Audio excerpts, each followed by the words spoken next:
জন্মাষ্টমীর দিন এই লোকনাথ মন্দিরে আসতে তোমরা কিন্তু একদম কেউ মিস করবে না।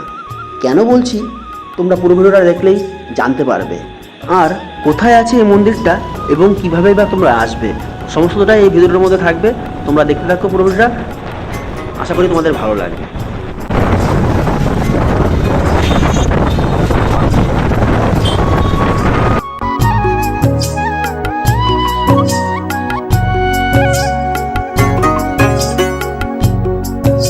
হ্যালো ভিয়ার্স, আমি এখন মন্দিরের সামনে কিন্তু চলে এসেছি। হ্যাঁ, এটাই লোকনাথ মন্দির। দেখতে পাচ্ছ আমার পেছনে ওই যে শিব ঠাকুর 32 ফুট লম্বা দেখা যাচ্ছে রাস্তা থেকে, এটা কিন্তু লোকনাথ মন্দির। তো এই মন্দিরে তোমরা কিভাবে আসবে আগে তোমাদেরকে সেটাই জানিয়ে দিই। বনগা স্টেশনে নেমে তোমরা টোটো ধরে বলবে লোকনাথ মন্দির যাব, বনগা লোকনাথ মন্দির বা বারোরপল্লী লোকনাথ মন্দির। টোটো তোমাদেরকে সাথে সাথে নিয়ে চলে আসবে এই মন্দিরের সামনে।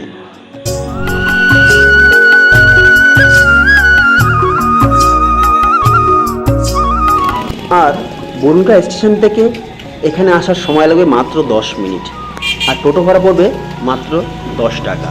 এখানে কিন্তু প্রসাদের সুব্যবস্থা আছে। তোমরা যারা প্রসাদ নিতে চাও বা মহাভোগ নিতে চাও, সকাল 11টার মধ্যে কিন্তু তোমাদেরকে চলে আসতে হবে মন্দির প্রাঙ্গণে, এবং এখানে আগে তোমাদের এন্ট্রি করতে হবে, তারপর তোমরা কিন্তু প্রসাদ পেয়ে যাবে। আর সামনেই আসছে জন্মাষ্টমী, আর এই জন্মাষ্টমীর একদিন আগে থেকে কিন্তু এখানে অনুষ্ঠান শুরু হয়ে যায়। জন্মাষ্টমীর আগের দিন এখানে বাবার মাথায় কিন্তু জল ঢালা হয়, আর বাবার মাথায় জল ঢালতে কিন্তু চাকদাতে যে গঙ্গা নদী আছে সেই গঙ্গা নদী থেকে জল আনা হয় এবং ওই জল বাবার মাথায় ঢালা হয়। এবং সমস্ত ভক্তদের জন্য কিন্তু বাস পরিষেবা ফ্রি থাকে। তোমরা যারা যেতে চাও বা ওই দিনকার তোমরা যদি জল ঢালতে চাও, তোমরা এখানে অবশ্যই চলে আসতে পারো। এখানে কিন্তু বাসের পরিষেবা রাখা হয় ফ্রিতে। লোকনাথ মন্দিরটা ভীষণ সুন্দরভাবে সাজানো গোছানো, চারিদিকে গাছপালা এবং সামনে শিব ঠাকুরের একটা বড় মূর্তি এবং তার সামনে ছোট একটা শিবেরও মূর্তি আছে। আর জলের ফোয়ারা যেটা আছে সেটা সন্ধেবেলা চালানো হয়।